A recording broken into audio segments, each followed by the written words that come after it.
내 형제들아, 너희가 스스로 선함이 가득하고 모든 지식이 차서 능히 서로 권하는 자임을 나도 확신하노라.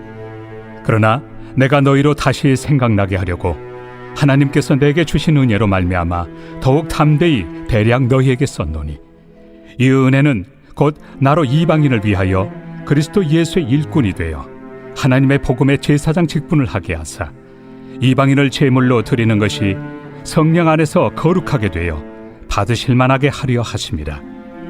그러므로 내가 그리스도 예수 안에서 하나님의 일에 대하여 자랑하는 것이 있거니와 그리스도께서 이방인들을 순종하게 하기 위하여 나를 통하여 역사하신 것 외에는 내가 감히 말하지 아니하노라. 그 일은 말과 행위로, 표적과 기사의 능력으로, 성령의 능력으로 이루어졌으며, 그리하여 내가 예루살렘으로부터 두루 행하여 일루리곤까지 그리스도의 복음을 편만하게 전하였노라. 또 내가 그리스도의 이름을 부르는 곳에는 복음을 전하지 않기를 힘썼노니, 이는 남의 터 위에 건축하지 아니하려 함이라. 기록된 바 주의 소식을 받지 못한 자들이 볼 것이요 듣지 못한 자들이 깨달으리라 함과 같으리라. 어느 추운 겨울날 눈 오는 거리에 한 소녀가 여름에나 입을 법한 그런 옷을 입고 거리 한 구석에 앉아서 형색을 보니까 밥 한 끼 제대로 먹지 못한 그런 초췌한 모습으로 사람들에게 구걸을 하고 있었습니다. 눈 오는 겨울날에 여름 옷을 입고 있으니 얼마나 춥겠어요. 오돌오돌 떨고 있는 그 모습을 보고 어느 교인이 그 길을 가다가 그 모습을 봤어요. 봤는데 마음속에 너무 화가 난 거예요. 그러면서 집으로 돌아오는 그 길 내내 하나님께 따져 물었습니다. 하나님, 저 아이는 왜 저렇게 살아야 되는 겁니까? 왜 하나님은 저 사람이 저렇게 살도록 그냥 보고만 계신 겁니까? 무슨 대책을 좀 세워주셔서 저 삶으로부터 벗어나도록 해줘야 하는 거 아닙니까? 그리고 막 따지면서 집에 오는 내내 그런 말을 하나님에게 막 불평하듯이 하면서 왔어요. 그런데 하나님은 아무런 대답이 없으셨어요. 그렇게 그날이 지나갔습니다. 그런데 그 다음날 밤에 여느 때처럼 마지막으로 이제 기도하고 잠자리에 들려고 기도를 하고 있는데, 구걸하던 소녀에게 그렇게 따져 물었던 그 성도의 귀에 하나님의 음성이 들렸어요. 아무개야, 사실 그럴 줄 알고 나는 이미 대책을 다 세워놨었어. 내가 너를 만들었고 나는 너를 그 자리에 보냈단다. 그게 내가 세운 대책인데 너는 그 일을 했어야 됐어. 오늘 본문에 보면 사도 바울이 자신에 대한 이야기를 합니다. 자신이 왜 로마에 가려고 하는지, 자신에게 맡겨진 사명은 무엇인지, 그것을 이루기 위해서 지금까지 무슨 일을 해왔는지에 대한 설명을 하고 있는 겁니다. 그러면서 우리에게 하나님의 일꾼으로서 우리가 어떻게 하나님의 나라의 일을 해야 하는가에 대해서 오늘 세 가지 이야기를 하는데, 첫째는 복음의 제사장으로 일해야 한다라고 우리에게 얘기하고 있습니다. 오늘 본문에서 사도 바울이 자신이 편지를 쓰게 된 이유를 말하는데, 사도 바울은 로마 교인들을 직접 만나본 적은 없지만 오랫동안 로마 교회 성도들의 이야기를 들었기 때문에 잘 알고 있었습니다. 늘 복음을 위해서 수고하고 애쓰는 그 모습들에 대해서 알고 있었어요. 그러니까 그들이 믿을만 했어요. 믿어왔다는 얘기입니다. 제국의 수도인 로마에서 그리스도인으로 산다는 것이 얼마나 어려운 일인지 잘 알고 있었기 때문에 그런 곳에서 그리스도인으로 산다, 그건 정말 대단한 모습이어서 참 귀한 동역자들이 로마에 있구나라는 사실을 알게 됐어요. 나중에 제가 로마 제국의 곳곳에 예수 그리스도의 복음을 전하길 원하는데, 그때 정말 함께하고 싶은 사람들이 있다면 로마 교회에 있는 성도들과 함께 한다면 참 좋겠다라는 생각을 갖게 된 거예요. 그래서 사도 바울은 로마 교회 성도들과 교제하길 원했어요. 그냥 단순히 만나서 밥 먹고 차 마시는 교제를 하길 원하는 게 아니라 복음의 동역자라서 어떻게 하면 우리 주 예수 그리스도의 복음을 전할까를 함께 할 수 있는 그러한 교제를 나누면서 이야기하고 싶었던 겁니다. 그런데 복음을 위해서 함께 동역자가 되길 원할 때 항상 생각해야 되는 건 생각이 같아야 되는 거예요. 생각이 같아야지 가지고 있는 비전을 나눌 수 있기 때문에 그렇죠. 복음을 전하는 일은 그런 일인 거예요. 그래서 15절에서 이렇게 얘기한 겁니다. 우리 15절 한번 다 같이 읽어볼까요? 시작. 그러나 내가 너희로 다시 생각나게 하려고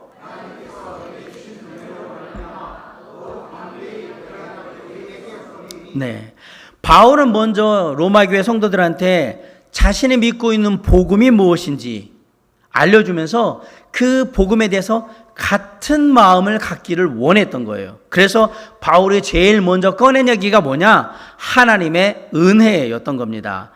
사람들은 생각보다 쉽게 하나님의 은혜를 잊어버립니다. 그리고 사도 바울은 늘 하나님의 은혜와 반대편에 서서 하나님의 은혜를 거부하는 사람들을 늘상 대하고 그들과 맞서 싸웠던 사람이에요. 특별히 유대인들은 하나님의 은혜를 은혜로 여기지 않았어요. 그들은 뭔가 자신이 했을 때 그때에만 하나님의 은혜가 임한다라고 생각한 거예요. 쉽게 말하면 행위의 근거에서 은혜가 임하는 것이다 라고 생각했던 사람들이에요. 그런데 복음의 은혜는 사람들이 하는 행위와는 전혀 상관이 없습니다.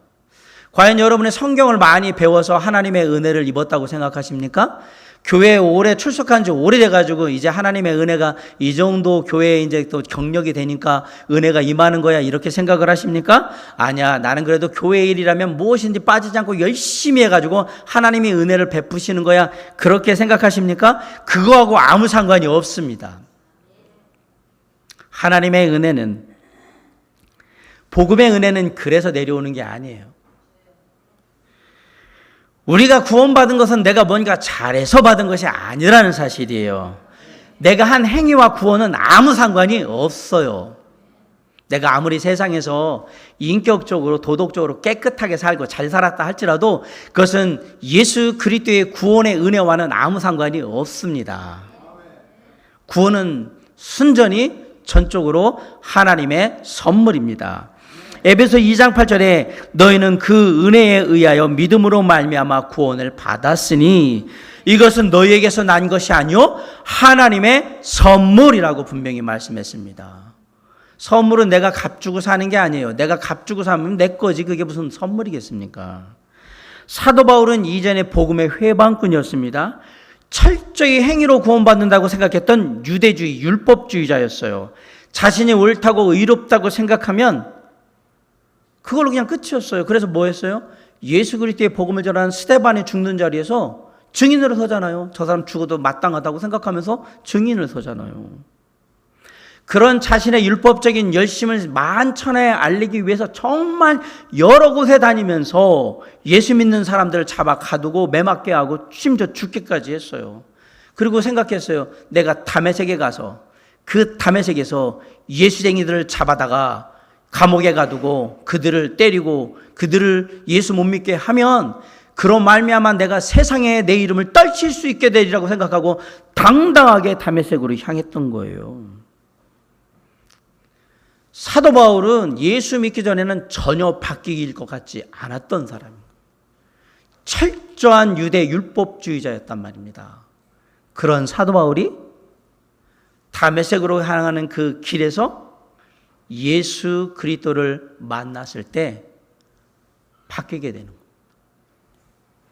살인자였고 회방자였고 율법주의자였던 바울을 하나님이 들어 사용하셔서 예수 그리스도의 일꾼을 삼으신 거예요.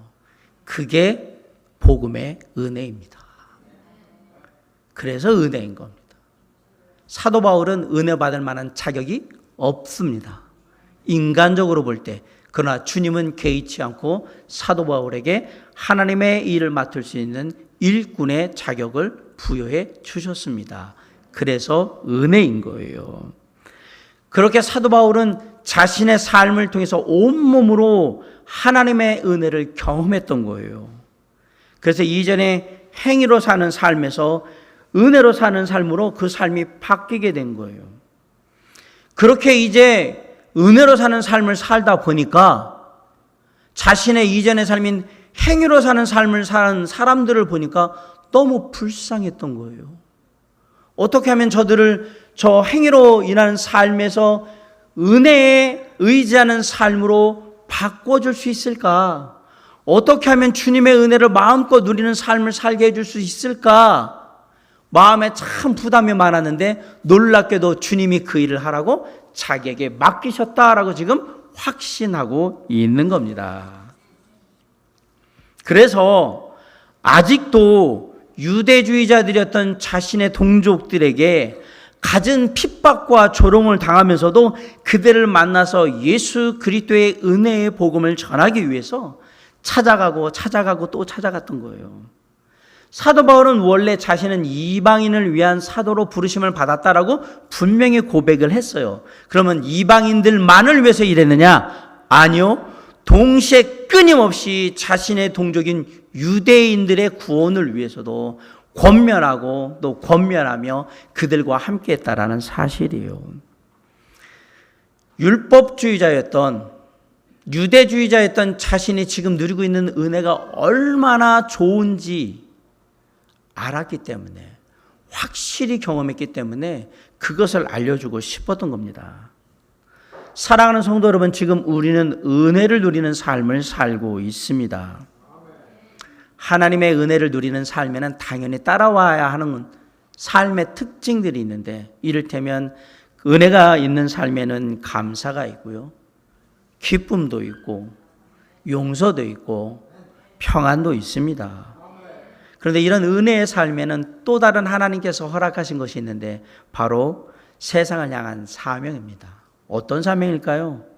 네가 받은 은혜를 아직도 세상에 모르고 있는 사람들에게 전해주라는 사명이 은혜 안에 담겨 있는 겁니다. 사도 바울은 조금은 딱딱하고 조금은 좀 장황하고 조금은 갑작스럽지만 로마의 성도들에게 이 편지를 보내면서 그것에 대해서 알으라 얘기했던 거예요. 그게 뭐예요? 은혜인 거예요. 은혜. 하나님이요. 이걸 좀 너희들도 나와 똑같은 마음으로 알았으면 좋겠다. 마찬가지예요. 사도 바울이 얼마나 그 은혜에 대해서 알려주고 싶으면 각처에다마다 막 로마, 데살로니가, 갈라디아 막 다 편지 쓰면서 다 얘기하는 게 사도 바울의 서신의 핵심은 복음 그리고 은혜예요. 그냥 다 그거예요. 다. 왜 그랬을까? 입이 근질근질했던 거예요. 야, 내가 예수 그리스도의 복음의 은혜를 깨닫고 나니까 가만히 있을 수가 없었던 거예요. 그래서 여기저기다 다 편지 쓰면서 하나님의 은혜 가운데 은혜를 깨닫고 은혜를 누리며 살라고 막 얘기한 거예요. 자, 마찬가지로 우리 주 예수 그리스도의 구원의 은혜를 경험한 우리는 과연 어떻게 하고 있습니까? 받은 은혜를 정말 누군가에게 얘기하고 싶어서 입이 근질거리지 않습니까? 내가 누리고 있는 이 은혜를 저 사람이 좀 알았으면 좋겠는데, 예수 그리스도께서 주신 이 은혜가 얼마나 대단한 은혜인지 저 사람이 좀 깨달았으면 좋겠는데, 내가 그냥 제대로 설명을 좀 잘해가지고 저 사람이 그것을 깨닫고 예수 믿었으면 좋겠는데, 막 이런 마음이 우리 안에 있느냐라고 지금 물어보는 거예요. 누군가에게 주님의 은혜를 정말 제대로 표현하고 싶어서 안달이 나는 그런 마음이, 기회만 주어지면 내가 그걸 정말 잘 설명해 줄 수 있을 것 같은데 알려주고 싶은데 그런 마음이 내게 있는가? 사도 바울은 그런 마음 가운데, 간절한 마음 가운데 하나님께서 자신을 이방인의 구원을 위한 사도로 부르셨고, 아울러서 많은 사람들에게 복음을 전하는 복음의 제사장으로 부르셨다라고 지금 고백하고 있는 겁니다. 우리 16절 한번 봅시다. 시작. 이 은혜는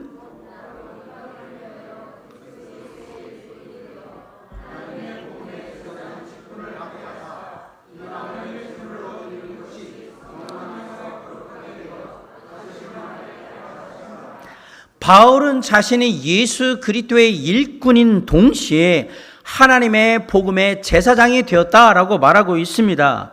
제사장이 뭐 하는 사람이에요? 구약의 제사장은 점이 없고 흠이 없는 진짜 온전한 제물, 양과 염소를 하나님께 제사 때 드리는 사람이에요. 16절에서 사도 바울이 뭐라 그러냐면 이방인 가운데 복음을 전해서 예수 그리스도 하나님을 믿게 된 사람들을 하나님께 바칠 때 그들을 뭐라고 표현하냐면 하나님께 드리는 제물이라고 얘기했어요. 이걸 나쁘게 생각하시면 안 돼요. 짐승이라는 얘기가 아니라 하나님께 드리는 제물은 점이 없고 흠 없는 아주 온전한 것들이에요. 가장 좋은 것들이란 말이에요. 바울이 말하는 거, 이방의 영혼들 중에 예수 그리스도를 믿고 이제 가장 좋은 하나님의 자녀들이 하나님께 자녀로 드려지는 것입니다. 그걸 뭐로 표현하냐면 제물이라고 지금 표현을 했어요. 근데 이 제물은 어떻게 만들어지냐? 성령 안에서 거룩하게 되어 하나님이 받으실 만한 제물이 된 것을 드리는 겁니다. 그 얘기는 뭐냐면 성령께서 구원받은 사람들 가운데 역사하셔서 그를 죄 없는 온전한 제물로 만들어서, 즉 하나님의 자녀로 세워서 하나님께 드린다, 이렇게 얘기한 거예요. 복음은 내가 전해요. 구원의 복음은. 그러나 구원을 이루시고 이 모든 일을 하나님의 자녀로 제물로 드리는 모든 일은 누가 하신다?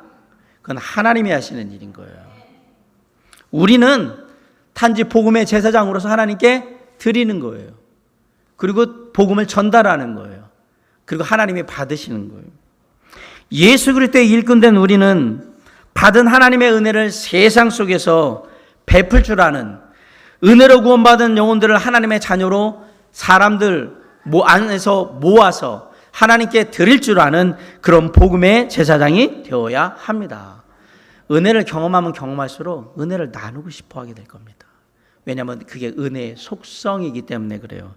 은혜는, 하나님의 은혜는, 세상의 것들은 나에게 가지면 내가 갖고 있어 하지만 하나님의 은혜가 우리에게 임하면 절대 나만 가지고 누릴 수가 없어요. 하나님의 은혜는 베풀고 나누도록 되어 있는 속성이 그 안에 그냥 담겨 있기 때문에 그래요.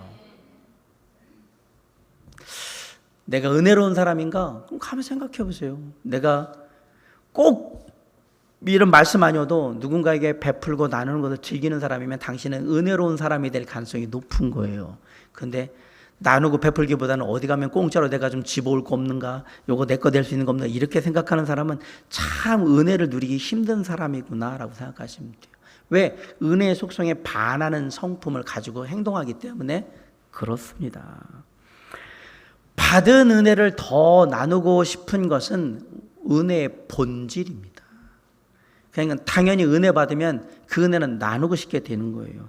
바울은 그 은혜를 누구에게 지금 나누고 싶은 거냐? 로마 교회 성도들에게 나누고 싶은 거고, 그 은혜를 그러므로 함께 누리기를 원했던 거예요. 그런 마음에서 쓰여진 책이 뭐예요? 로마서인 거예요. 우리도 바울과 똑같은 마음입니다. 우리가 누린 은혜를, 누렸던 은혜들을 사람들에게 나누기를 원합니다. 그게 복음의 제사장이 되는 거예요. 누구에게 사람들에게 은혜를 나누면 그들 중에 은혜 받는 사람이 하나님의 자녀가 되잖아요. 그럼 우리는 이 하나님의 자녀를, 주님, 이 사람이 하나님의 자녀가 되었습니다 라고 주님께 알려드리는 거예요. 이게 구약의 제사장의 역할과 똑같기 때문에 복음의 제사장이 되어야 한다, 이렇게 얘기를 했던 겁니다.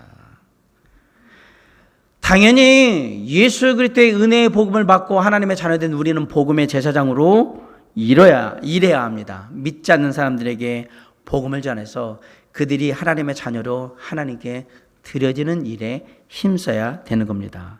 부름받는 예수 그리스도의 일꾼으로서, 복음의 제사장으로서 아직도 내 주변에 예수 그리스도를 모르는 사람들에게 예수 그리스도의 은혜의 복음을 전함으로 그들이 구원받고 하나님께서 기뻐하시는 하나님의 거룩한 자녀, 거룩한 산 제물로 주님께 아름답게 드려질 수 있는 그 일에 복음의 제사장으로 함께하는 저와 여러분이 될 수 있기를 주님의 이름으로 간절히 축원합니다.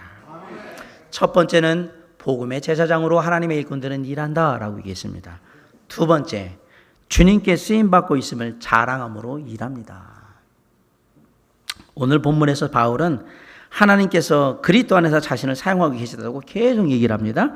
우리 17절 한번 읽어볼까요? 시작. 그러므로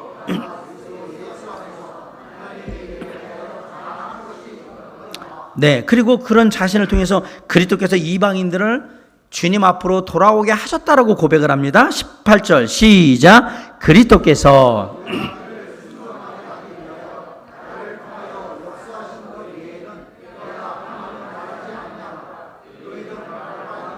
네, 그리고 마지막으로 예루살렘에서 일루리곤에 이르는 모든 지역에서 성령의 도우심으로 그리스도의 복음을 전할 수 있었음에 대해서 감사한다고 고백합니다. 19절 한번 시작. 표적과 기사의 능력으로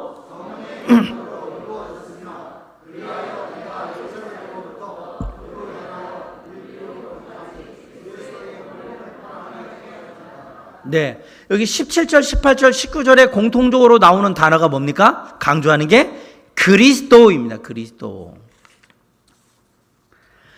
바울은 뭐라고 얘기하면 자신은 예수 그리스도의 도구, 그러니까 그리스도의 일꾼, 이렇게 얘기하는 거예요. 자신이 하는 모든 말, 모든 일, 모든 표적, 기사, 기적 다 그리스도께서 이루시는 일, 쉽게 말하면 성령의 능력으로 이루어지는 그리스도의 일이라고 지금 얘기하고 있는 거예요. 그래서 자신은 그리스도의 일을 맡았는데 성령께서 그 일에 역사하셔서 성령의 능력으로 자신이 갈 수 있는 모든 곳에 가서 복음을 전했다라고 얘기하는 겁니다. 그러면서 사도 바울이 자랑을 하는데 이것은 세상에 자랑을 하는 게 아니에요. 바울은 세상에 그 어떤 것도 자랑하고 싶지 않다라고 얘기했어요. 말 안 하겠다라고 했어요. 고린도전서 2장 2절에 보면 내가 너희 중에서 예수 그리스도와 그가 십자가에서 못 박히신 것 외에는 아무것도 알지 아니하기로 작정하였습니다라고 했습니다. 그리고 자신이 세상에서 지금까지 배우고 얻은 모든 것들은 아무 쓸모없는 배설물, 그냥 헬라어로 정확히 말하면 똥으로 여긴다라고 그랬어요. 빌립보서 3장 8절 9절에 또한 모든 것을 해로 여김은 내가 그리스도 예수를 아는 지식이 가장 고상하기 때문이라 내가 그를 위하여 모든 것을 잃어버리고 배설물로 여김은 그리스도를 얻고 그 안에서 발견되려 함이라 라고 했어요. 사도 바울은 우리에게도 얘기하는 거예요. 스스로를 자랑하지 말고 혹시라도 자랑할 것이 있다면 오직 예수 그리스도만 자랑해라. 내가 누구 밑에서 일하느냐, 어느 사람 밑에 있느냐, 이거 되게 중요합니다. 혹시 내가 누군가의 밑에서 일하는 사람이라면 그게 중요해요.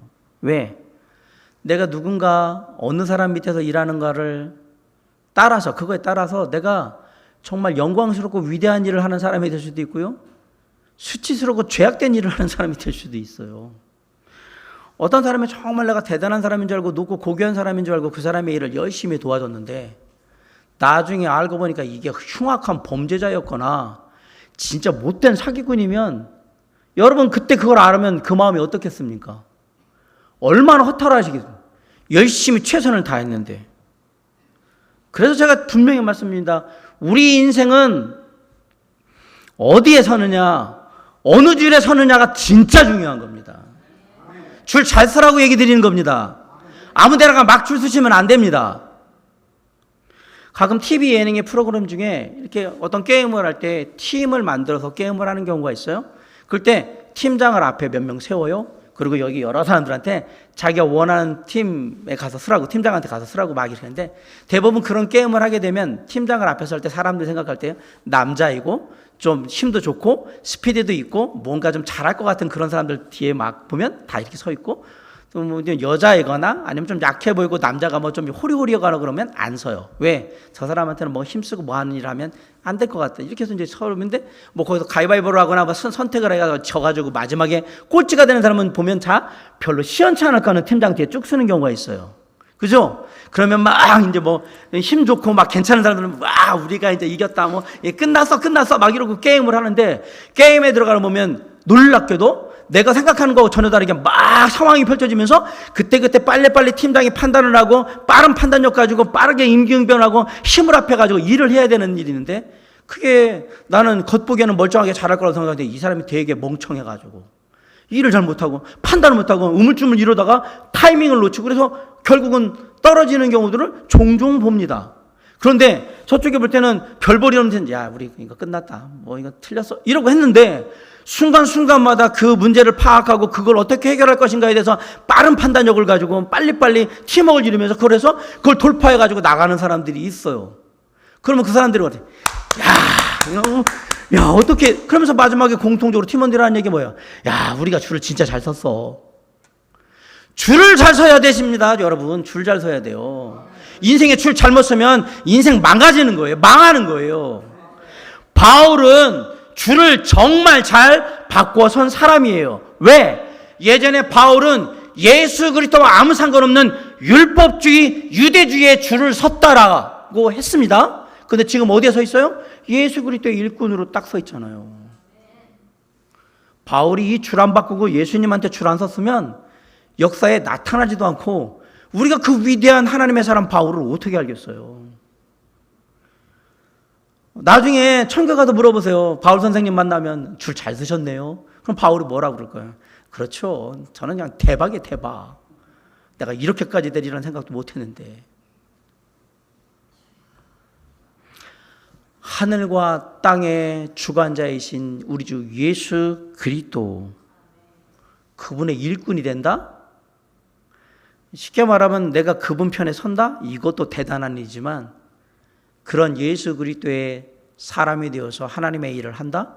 이건 더 대단한 일입니다. 그분이 누구십니까? 말씀으로 이 땅을 창조하신 분이에요. 나를 만드신 분이에요. 세상의 모든 것을 주관하시는 하나님이에요. 영원한 하나님의 나라에서 우리를 함께 통치하며 다스려갈 왕이세요. 그분이 나를 구원하신 분이에요. 나는 그 줄에 서 있는 거거든요. 누가 밀어내든 안 나가야죠, 여기서. 자, 나한테 일을 맡긴 분이 누굽니까? 물론 세상의 사람들은 예수를 믿든지 말든지 뭐 예수쟁이들, 아이고 시간 만나봐, 돈 만나봐, 교회 다녀, 아이고 정신 차려라, 그렇게 얘기할 줄 모르지만 저는 제 생명을 걸고 제가 예수 그리스도의 줄 안에 서 있다는 걸 자랑스럽게 생각하며 절대로 이 줄에서 벗어날 생각이 없습니다. 그렇기 때문에 저는 그분이 저에게 시키는 일을 너무나도 자랑스럽게 생각합니다. 그분이 어떤 분인데 내가 그분에 함께하고 있다는 것만도 다행스럽고 정말 자랑스러운데 그분이 나에게 이 일을 시키셨어요. 그럼 우리 안에 이런 마음이 들죠. 주님, 제가 주님과 함께하는 건 뭐 은혜로 어떻게 하겠는데 주님의 일은 제가 능력이 없거든요. 제가 그거 할 만한 그런 주제가 안 되거든요. 주님, 저 그거 잘 못해요. 그렇게 얘기하잖아요. 그럼 제가 항상 하는 얘기 있어요. 언제는 능력이 있어서 당신이 구원받으셨습니까? 언제는 능력이 대단해서 하나님의 일을 하셨습니까? 여러분이 능력이 대단해서 구원받은 거라고 생각하십니까? 여러분이 뭔가 할 수 있었기 때문에 하나님의 은혜가 임했다고 생각하십니까? 아니요. 우리는 정말 아무것도 할 수 없는 무익하고 정말 쓸모없는 사람이었어요. 그런 우리를 주님이 사랑하셔서 선택하셔서 구원하신 거예요. 그 일에 내가 한 건 아무것도 없습니다. 없어요. 그러면 주님이 이렇게 얘기하시는 거예요. 내가 너를 구원할 때 네가 뭘 해서 구원했니? 아닌데요? 그럼 잘 생각해봐. 내가 너를 나의 백성, 나의 자녀 삼을 때 내가 은혜로 그렇게 했다면 너에게 무슨 일을 맡길 때 내가 그냥 네 능력 보고 그 일을 맡기겠니? 아닌 것 같은데요. 그렇지. 내가 할 수 있는 능력도 너에게 줄 거야. 그 능력을 따라서 일하면 돼. 그 능력이 뭔데요? 성령께서 너에게 역사하실 거야. 우리가 하는 구원받은 하나님의 자녀가 하는 모든 일에 힘의 능력의 근원은 누구십니까? 성령이십니다. 그걸 얘기한 겁니다. 하나님의 성령의 능력을 힘입는 사람들은 삶에서 그 능력이 증명이 되는 거예요. 그게 기도든 그게 섬김이든 그게 뭐 헌신하는 것이든 뭐든 간에 야, 이 사람 대단하다. 어떻게 저 일을 하지? 그건 내가 한 게 아니고 하나님의 은혜로 성령의 도우심으로 하는 거예요. 그럴 때 우리의 삶에 무엇이 나타나냐면 성령의 역사하시는 열매들이 나타나기 시작하는 거예요. 그럼 사람들이 보면서 우리를 보면 뭘 생각하냐면 아이고 나는 교회 다니는 사람들은 다 그럴 줄 알았는데 이 사람은 아니네. 그러나 만약에 누군가가 당신을 보니까 예수가 있긴 있는 것 같은 그런 느낌이 들어요. 여러분 대박 친 겁니다. 또 옆에 있는 사람이 나는 교회 다니는 사람들 그동안 별로 안 좋게 생각했는데 너 보니까 교회 다니는 사람 확실히 다른 사람도 있다라는 생각도 들고 하나님이 살아계신 것 같지 않을까? 라는 생각이 들어요. 이거 대박 친 겁니다. 그러면서 야, 나는 안 믿지만 네가 믿는 하나님 참 대단하다. 널 통해서 이런 일을 하니까 정말 대단해. 이건 놀라운 일입니다. 하나님께 영광 돌리고 있잖아요. 사랑하는 성도 여러분, 지금 이 시대가 우리의 구원받은 자의 삶에 하나님의 성령의 능력이 가장 확실하게 발휘되어야 할 때입니다. 인류 역사에서 지금만큼 기독교, 예수 그리스도 하나님 그리고 교회가 땅바닥에 처박힌 적이 없어요. 특별히 한국이란 나라에서 교회 알기를 우습게 알고, 목사 알기를 우습게 알고, 그리스도인들 알기를 우습게 알고, 기독교 알기를 조롱하면서 비웃는 이 시대는 이전에는 없었던 시대입니다. 땅바닥에 처박힌 정도가 아니라 지하로 엄청나게 많이 들어가가지고 어쩔 바를 모르는 시대가 바로 지금 이 시대라는 사실을 우리는 심각하게 인식하셔야 합니다. 교회 다닌다는 얘기할 때 사람들이 에휴 참 할 일도 없다 네가 교회나 다니고 너 돈 많냐? 교회 맨날 돈만 달라고 그런다며. 너 그렇게 시간이 많아? 할 일이 없어? 교회 다니게? 여러분 주변에서 그 얘기 듣잖아요. 교회가 이렇게 취급받은 적이, 내가 예수 믿는 걸 이렇게 취급받았던 적이 없어요. 지금이 우리가 구원받은 하나님의 자녀로서 우리의 삶에 정말 하나님의 능력, 성령의 능력이 임한 것을 보여줘야 할 때에 있는 그런 사실이에요. 그게 지금이. 성령의 능력이 뭡니까? 변화시키는 능력입니다. 능력이 있습니까? 네. 어떻게 합니까? 내가 변했잖아요. 내가 변했잖아요. 목사님, 저는 예수 믿고 하나도 변한 게 없는데. 아니요, 당신은 예수 믿는 게 아닙니다. 저는 정확하게 얘기합니다. 당신 구원 안 받으셨습니다. 예수 믿었는데 안 바뀌었다고요? 그런 게 어디 있어요? 저는 안 바뀐 것 같은데요. 물론 내가 영적으로 좀 민감하지 못해서 내가 조금씩 변해가는 걸 느끼지 못할 수는 있겠지만 그것도 예수 믿고 초기에 그냥 잘 모를 때 얘기지. 내가 10년, 20년 신앙생활 했는데 내가 예수 믿고 바뀐 걸 모른다? 저는 단언합니다. 당신은 구원받은 게 아니라 구원받았다고 착각하고 있는 겁니다. 아니요. 예수 믿으면 반드시 변하게 돼 있어요. 왜? 예수 믿는 자에게 누가 임하기 때문에 하나님의 성령이 임해요. 성령의 가장 중요한 역할은 변화시키는 거예요. 그런데 내가 내 안에 성령이 계신데 안 변한다? 그건 저는 성경에서 듣도 보도 못한 얘기예요. 그런 성경이 어디 있어요? 성령이 임하는데 안 변한다는 얘기가. 그런 복음은 다 가짜 거짓 복음이에요. 어떻게 내가 구원받았는데 성령이 내 안에 계시는데 변화가 안 됩니까? 사랑하는 성도 여러분, 내가 구원받은 하나님의 자녀라면, 내가 지금까지 변하긴 변했는데 더디 변했다면 그 더디 변한 것으로 인해서 하나님께 회개해야 되는 거예요. 내가 더 많이 변할 수 있었음에도 불구하고 신앙의 연수에 비해서 너무 변화가 없었다면 주여 용서하여 주시옵소서라고 얘기하죠. 아울러서 내가 정말 예수 그리스도를 믿은 신앙의 이력이 있는데 내 주변의 사람들이 나를 알기를 우습게 알거나 나를 별볼 일 없게 먹인다면 주여 용서하여 주시옵소서. 내가 변화시켜야 될 사람들을 지금 변화시키지 못하는 상태에 있는 거잖아요. 그럼 뭐 해야 돼요? 먼저 주님 앞에 무릎 꿇고 나아가서 회개해야죠. 제가 죄인입니다, 주님.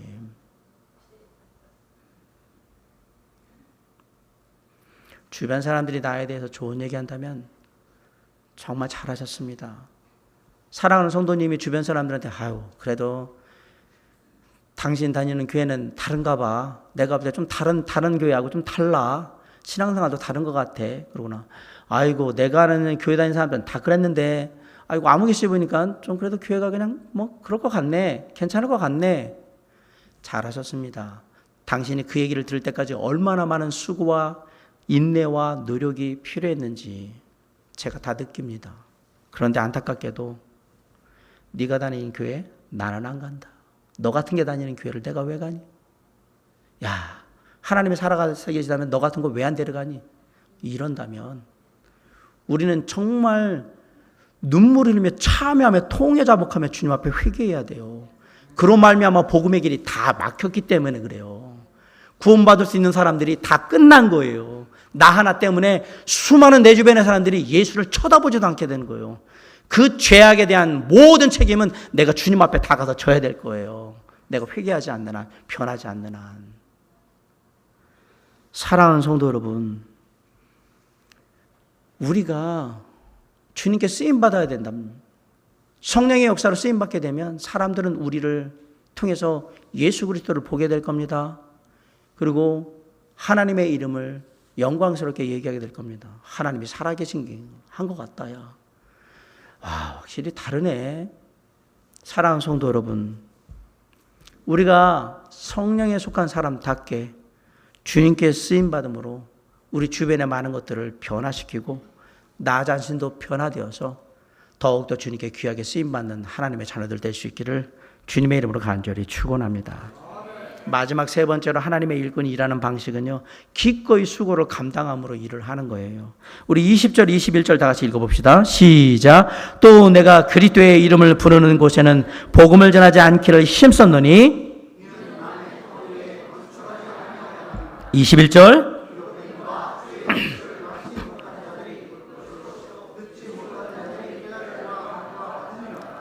오늘 본문을 보니까 사도 바울이 남의 터 위에 건축하지 않고 나 복음 전해지 않은 곳에만 가겠다라고 얘기를 합니다.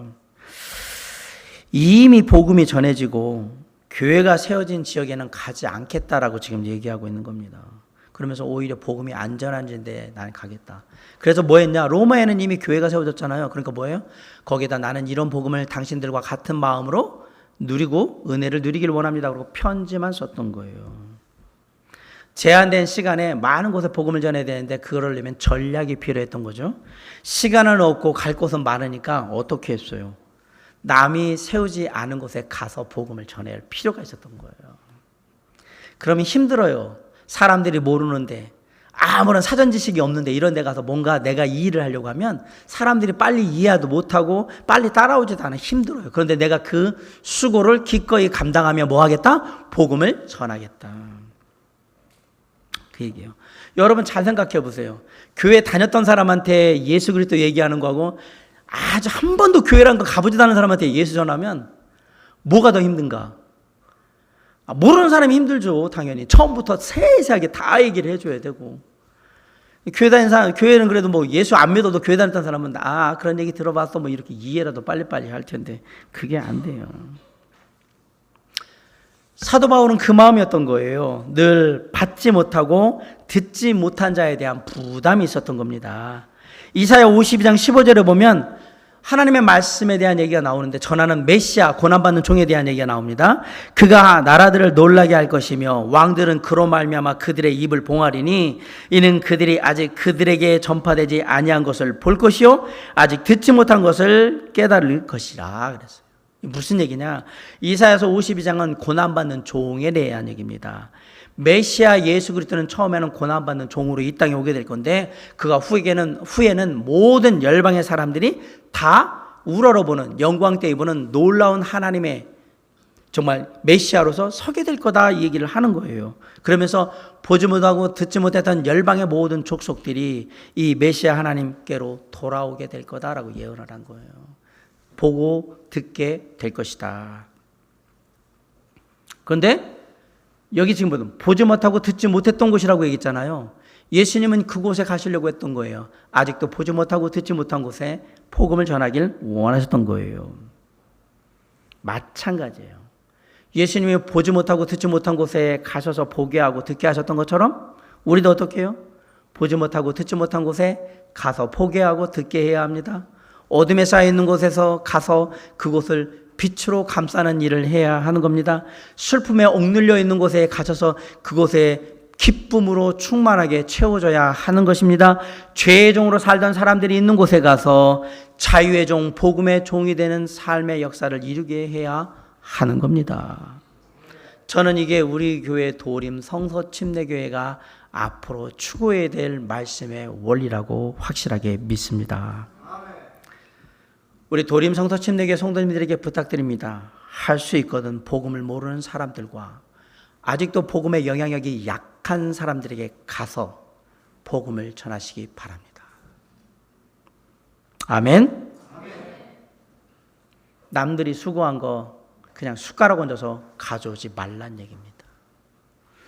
지금부터 제가 하는 얘기를 오해 없이 잘 들으시기 바랍니다. 다른 교회 다니다 우리 교회 오신 분들 다 귀한 분들입니다. 저는 지금 그분들을 뭐라고 하는 게 아닙니다. 그런데 그렇다고 해서 우리가 하는 사역의 주된 대상이 다른 교회 사람들을 우리 교회로 데려온 것이 되어서는 안 된다라는 말씀을 드리는 거예요. 우리의 주된 사역의 대상은 누구여야 되는 거예요?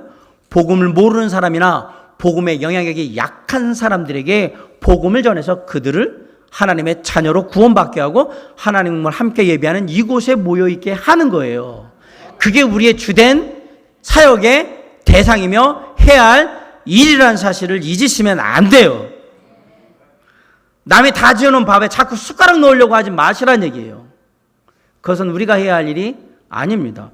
물론 다른 데 여러 곳에서 많은 사람들이 올 수 있어요. 저희 교회를 찾아올 수 있는데 만약에 저희 교회가 100명이 있는데 그중에 90명이 다 다른 교회에서 이쪽으로 왔다라고 생각하면 이건 비극입니다. 안 그러겠어요, 여러분? 비참한 일인 거잖아요, 이게. 이게 하나님 앞에 무슨 이득이 있어요? 남의 거 갖다가 여기다 채워놓으면 무슨 이득이 있냔 말이에요. 오른 주머니에 있는 걸 왼 주머니로 옮기들 이게 하나님의 주머니에서 뭐가 달라집니까? 없던 거를 갖다가 주머니를 채워야 될 거 아닙니까? 그게 우리의 주된 사역의 목표라는 걸 제가 말씀드리고 싶은 거예요. 다른 교회에서 오는 것이 지금 문제라는 얘기를 하는 게 아니라 우리는 거기에 더 힘써야 된다라고 얘기하는 거예요. 지금도 작은 교회는 다 죽어가고 다 큰 교회로 가고 있어요. 큰 교회들은 그것을 좋아할 때가 아니에요. 하나님 앞에서 정말 심각하다고 생각을 해야 돼요. 남이 자치우는 걸 갖다가 그렇게 가져간다고 큰 교회라고 해서 아니요. 우리 주변에는 아직도 구원받지 못한 많은 영혼들이 있습니다. 그들에게 더 힘쓰시기 바랍니다. 그들에게 더 관심을 가져야 합니다.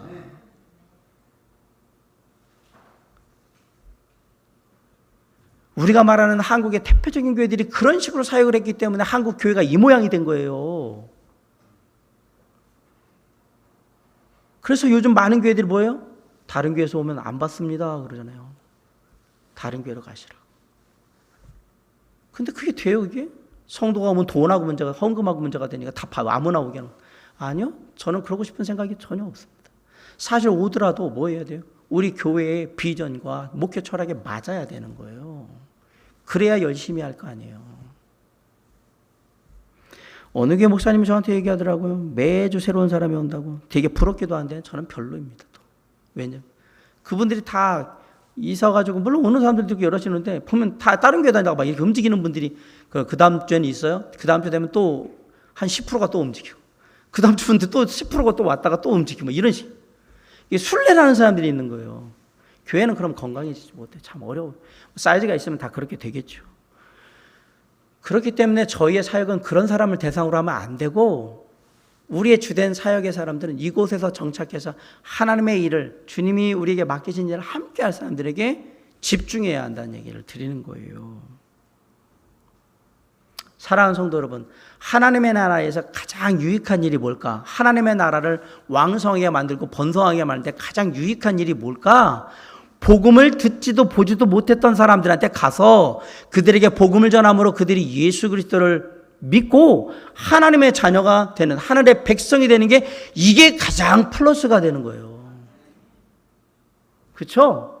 우리는 그 일에 힘쓰는 교회가 된다. 물론 아직 교회 다니는데 예수 그리스도 모르는 사람이 있어요? 오래 다니는데 몰라요? 데려오세요. 왜? 중요한 건 어디에 있느냐가 중요한 게 아니라 그들이 복음을 깨달은 게 뭐 중요하잖아요. 예수도 모르는 상태에 20년, 30년 다니면 뭐 할 거예요? 가장 중요한 걸 모르는데 그들은 데려와야 돼요. 저는 말하는 거예요. 구원의 확신이 있고 다른 사람들을 데려오지 말아라는 얘기예요. 그들은 네 교회 열심히 섬기라고 오지 못하게 해야 돼요. 니네 교회 열심히 섬겨. 거기서 열심히 헌신하고 너 구원받았잖아. 응, 그래. 하나님의 자녀잖아. 맞아. 그럼 그 교회 섬겨. 너에게 허락하셨다고 생각하고. 이들을 데려올 생각은 하지 말란 얘기입니다. 우리는 복음을 모르는 사람이나 복음의 영향력이 아직 그 삶에 약하게 미치는 사람, 아직 구원받지 못한 사람들, 이 사람들이 우리의 사역의 대상이다. 그 사실을 분명히 하셔야 합니다. 다시 한번 교회가 잃어버린 영혼들에 대한 간절함을 회복해야 될 때입니다. 우리가 어떤 행사를 하면 행사할 때 사람들이 막 오잖아요. 선물 받고 집에 가잖아요. 허탈하잖아요. 나름 열심히 남을 것 같은데 우리가 매 행사하면서 느끼는 게 그런 거예요. 하다가 데려오더라도요, 우리가 관계 속에서 그렇게 데려왔다 가는 사람들은 나중에 연결될 가능성이 높지만 아무런 관계가 없는 상태에서 초대를 하게 되면 어려워요. 우리가 행사할 땐 반드시 관계 속에서 데리고 오셔야 돼요. 한 사람 한 사람씩 한 가정씩 다 그렇게. 그래서 올해가 아니면 내년이면 그 다음에는 계속해서 그런 것을 접촉점을 잡고 예수 그리스도의 복음을 전할 수 있도록 해야 하는 겁니다. 저는 우리 교회에서 처음 신앙생활을 시작해서 여기서 예수 믿고 구원받은 사람 정말 감사를 드립니다. 그런데 교회는 다녔는데 아직 예수 그리스도에 대한 구원의 확신이 없다가 저희 교회에 와서 구원의 확신을 가지고 하나님의 자녀로 구원받고 함께하는 성도님들에게도 정말 감사를 드립니다. 아니요, 구원받고 나서 오신 분들 지금 뭐라고 하는 얘기 아닙니다. 그분들도 감사합니다. 왜? 저 같은 목회자와 함께 작지만 이 교회에서 하나님의 비전을 가지고 목회 철학을 가지고 함께 하시는 여러분이 있으면 정말 감사를 드립니다. 이 모든 게 그런데 다 하나님의 은혜고 전적인 하나님의 축복입니다. 사람들이 교회라는 공동체에 오게 되면 거기에 익숙해지는 데는 시간이 필요한데 이런 분들이 자라서 잘 몰랐던 분들이 자라가지고 어느 날 구원받고 하나님의 자녀가 되고 또 일꾼으로 이곳저곳에서 일하는 모습을 보는 건 개인적으로 목회자에서 저에게 너무너무 큰 행복이에요. 사람이 바뀌어가잖아요. 그럼 저만 행복할까? 아니요, 여러분도 행복하시라고 믿습니다. 이런 큰 행복을 위해서 기꺼이 복음을 모르는 자들과 아직도 구원받지 못한 영혼들에게 가서 복음을 전하고 그들을 하나님의 은혜와 사랑으로 섬기는 수고를 기꺼이 감당함으로 하나님의 일꾼된 사명을 다하는 저와 여러분이 될 수 있기를 주님의 이름으로 간절히 축원합니다. 오늘 말씀을 마칩니다. 교회는 세상 속에서 일해야 합니다. 세상은 이미 말로만 하는 것은 들을 생각이 없습니다. 복음의 제사장으로서 우리가 정말 거룩하고 온전한 하나님의 자녀들을 하나님께 드리려고 한다면 우리의 삶을 통해서 우리가 예수 그리스도와 함께하는 하나님의 자녀요 하나님의 백성이라는 사실을 증명해야 할 겁니다. 우리에게 주어진 하나님의 은혜는 나 혼자 누리라고 주신 은혜가 아닙니다. 하나님의 은혜는 그런 은혜가 아니란 말이에요. 우리의 은혜는 누군가에게 나눠주고 함께해야 할 은혜인 거예요. 그 은혜 가운데 누군가를 살피고 그 은혜 가운데 누군가에게 권면하고 그 은혜 가운데 누군가와 동행함으로 말미암아서 어느 순간 우리가 하나님의 은혜를, 이 복음의 은혜를 나누게 될 때 그 사람은 알게 될 거예요. 아, 내가 이렇게 받을 사람이 아닌데 왜 나한테 이렇게 주지? 은혜로 은혜를 느낄 때 그때 복음이 역사하는 거예요. 쉽게 말하면 성령이 역사하는 거란 말이에요. 그리고 그곳에 성령이 역사할 때 무엇이 태어나느냐? 생명이, 영적인 생명이 새롭게 태어나게 되는 겁니다. 이제 사람들은요, 듣는 것뿐만 아니라 보는 것도 원해요. 예수 그리스도의 복음을 듣는 것뿐만 아니라 그 복음이 진짜인지 너의 삶을 통해 보길 원한단 말입니다. 오늘 하나님의 일꾼된 우리는 그 믿지 않는 사람들이, 아직도 복음을 모르는 사람들, 복음의 영향력이 약한 사람들에게 복음의 제사장으로 하나님께 이들을 드리기 위해서 내가 정말 그래도 부족하지만 주님 안에서 성령의 능력으로 쓰임받고 있음을 감사하며 기꺼이 그들을 주님께 드리는데 수고함을 감당할 수 있기를 주님의 이름으로 간절히 축원합니다.